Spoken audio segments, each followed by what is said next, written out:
says to make a box and whiskers plot on the same number line for the following test scores. So we're going to have two different classes. We have class 1 and class 2.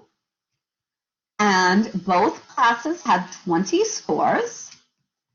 For class 1, the minimum number is 57. And for class 2, the maximum number is 93.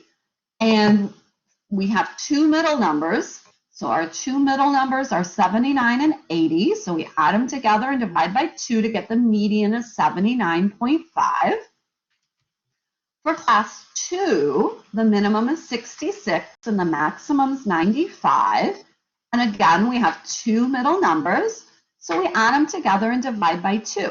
So one thing I want to point out is that class 2 has a bigger minimum and class 2 has a bigger maximum, and class 2 has a bigger median.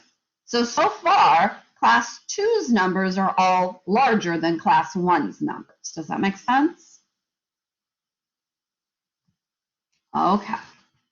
Now we need to figure out the lower quartile and the upper quartile. So for class 1, we're going to look at the smaller 10 scores. These are the smaller 10 scores, and there's two middle scores.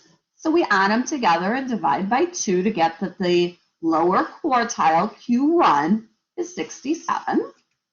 And then we do the same thing for class 2. And this time, again, we have two middle scores, but they're the same number. So when we add them together and divide by 2, we just get that number back.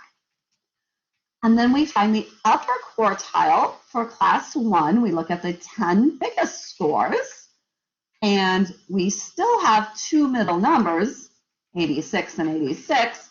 So Q3 is 86. And then we do the same thing for class 2.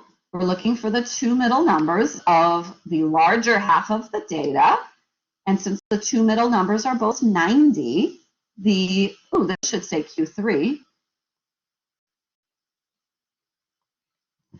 Okay, so Q3 is 90. And so here are the box and whiskers plots. We have the 5-number summary for class 1. The minimum score was 57. And then Q1 was 67, so that's the left end of my box. The median was 79.5, so that gives me the line in the interior of the box.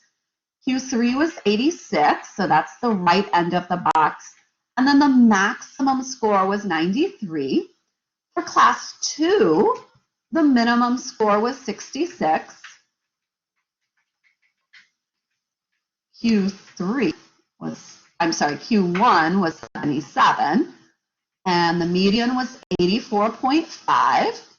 The Q3 was 90, so that's the right end of my box, and the maximum value was 95.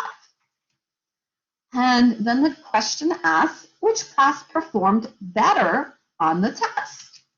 Well, I definitely think class 2 performed better, because when I compare each of my numbers from my 5-number summary, class 2 is better in each one of them.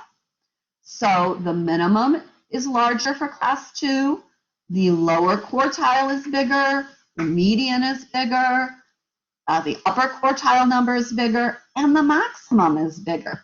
So in every respect, class 2 performed better. Any questions?